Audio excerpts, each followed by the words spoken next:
Freedom Convoy truckers struggle to cash out Bitcoin worth $1 million. Bitcoiners jump to donate to the anti-vaccine mandate protests in Canada, but now they have to figure out how to cash out. Yes, they donated to 4 experienced old school Bitcoiners, including BTC Sessions, classic Bitcoiners, but now they've gone to J.W. Weatherman, friend of the show, and they've asked him for a plan to cash out the Bitcoin. And this is where it gets a little dicey. As Vice magazine writes, volunteers need to remain in a room until the process is complete, with no more than one person leaving at a time to use the washroom with food delivered. Of course, any devices used in the process must be destroyed, such as the printer for the paper seed phrases. The printer is the single best device to steal because it holds a copy of all the seed words, the document states.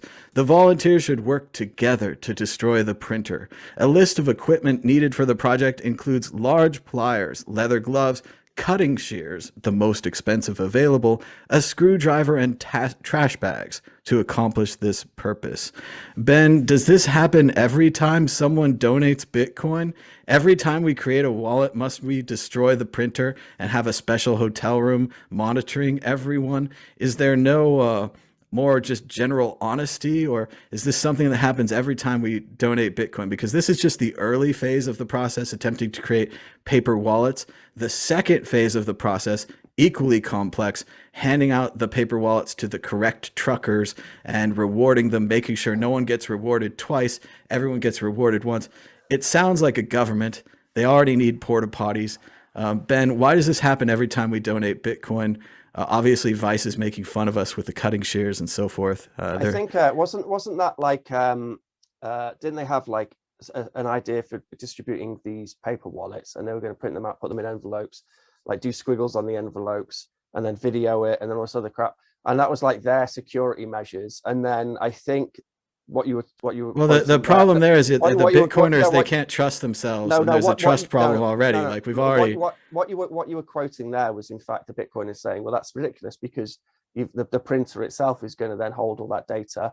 So if you're going to do that, they were talking about it sardonically, like if you're going to do that, you don't have to destroy the printer, you have to do blah blah blah blah blah blah. So I think the initial like plan to secure the paper wallets, this is the thing in which they were making fun of. But I mean, it's mass donations to a large collection of people, which you then have to distribute in a fair and secure way, is a good problem to try and solve, like a good thought problem to try and solve. And you're going to have these crazy solutions about squiggly bits of paper and destroying printers, but it's a good problem to solve. And obviously we can do it in a much more sophisticated crypto-y way, because, you know, there is such a thing as encryption, and we could do something a bit more funky than that. No, I mean, it's a problem we haven't butted up against, I suppose. And it's a problem which someone needs to develop a solution for. And then they're talking about this solution out in the open. And it's the same with all free and open source software and thinking and contribution to communities of people coming together to try and solve these sorts of problems. Is you're making the sausage in public, and it's ugly and it's messy, and you see loads of shit ideas, and eventually a good idea comes out the other side. So I suppose that's the thing which the Vice article were making fun of. Again, love the fact that they were talking about Satoshis, that each trucker was going to get like 10 million Satoshis or something. And I guess that's credit to DJ Booth for having Satoshis on Tallycoin. And now Satoshis as a concept is getting out there into the world, and it's being published in all these very mainstream news articles and on these mainstream news channels as well. So that was the thing I got most excited about. But yeah, it seems like ridiculous to talk about the printers and things and a bit tinfoil hat, but actually they're doing exactly what cypherpunks did when they first got in a room together, and they're saying, well, how can we exchange information in a secure crypto-y way? And they're coming up with these crazy ideas and solutions and airing things out. And it's exactly what people were doing, you know, in 90, whenever it was, when they first started playing around with this stuff. Well, and I'm reminded of Peter Todd and what was the one where they smashed the laptop? Zcash. Zcash. And they had the Zcash baptism and that kind of thing. That's and they created wonderful, that is, yeah. Yeah, they That created that the new video. thing, and then they smashed all the laptops, and then all this, and What I loved about it's that is Peter Todd was like brought in then as a security consultant. They made this video with the laptop and especially the laptop, and then he spends years doing all these talks, all these Bitcoin conferences, saying it wasn't secure. It wasn't done in a secure way because you can do it because you can do it. After they paid him to be the security consultant, brilliant. Well done, Peter. Good troll. well, it's funny to see. Sometimes they do take these measures. Other times, like when Craig Wright was proving his Satoshi hood to Gavin, no measures were taken. No concern was given. Any laptop's fine. Any wireless access point's fine. You know, put any magic you want in there between me and the truth. Dan, Eve, what do you think about this? Is it really so difficult to distribute Bitcoin? Could we have some maybe donors where they just trust someone, or is that not possible anymore? Well, I think Ben made a good point, which is that it's a problem that every donation fund that has to distribute the funds equally and fairly has, and there's always problems with that. You know, everyone wants to see where the money goes, and obviously Bitcoin's a more transparent way. With Lightning, it's slightly different.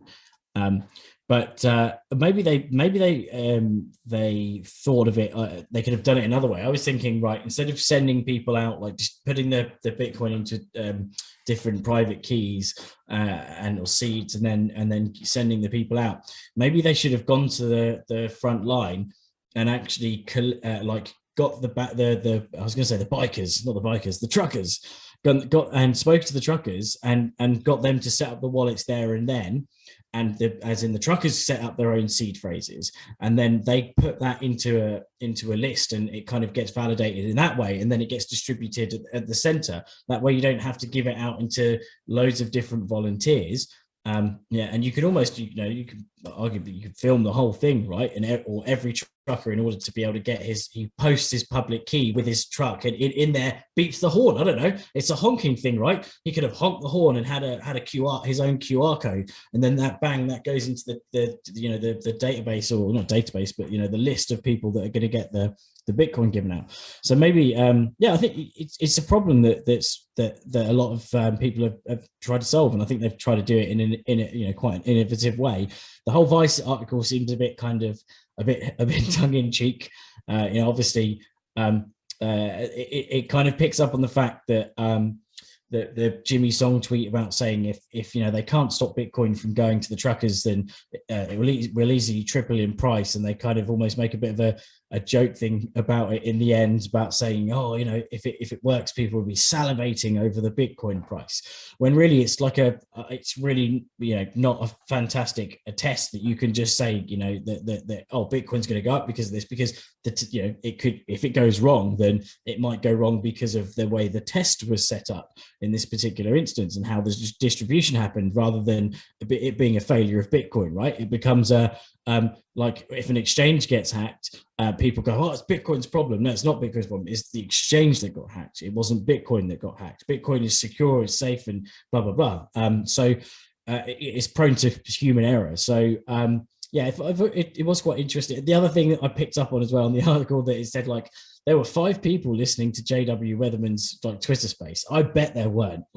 They put at the time of writing this article, they probably checked as soon as it went up, and they were like, "There's 5 people, quick!" That's at the time of writing. And then afterwards, it went up, but they wanted to make it look like it was stupid, and he was just trying to speak to a few people.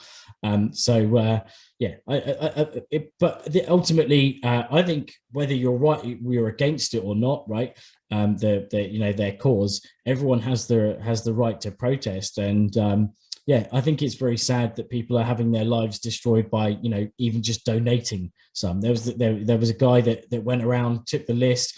He was harassing people, some sort of small time journo or content creator for an opinion article site, or that says it's news or whatever. So I'm purposely downplaying that one. He was messaging them, and the people as low as he donated $25, and they've been doxxed, right? Now, they have multiple reasons for wanting to support. It may not be because freedom, they're picking up on the fact that freedom's a dog whistle for white supremacy and all those garbage articles that you're seeing. But I think it's just a sad state of affairs where people can't protest. and they're being, their lives are being destroyed now. They're being fired from their workplaces because of the fact that they donated for a cause that they believe in their hearts was a cause, right? That's the sad story. But hopefully Bitcoin does help out these people, and it does become a good example of how Bitcoin is unconfiscatable, as it were.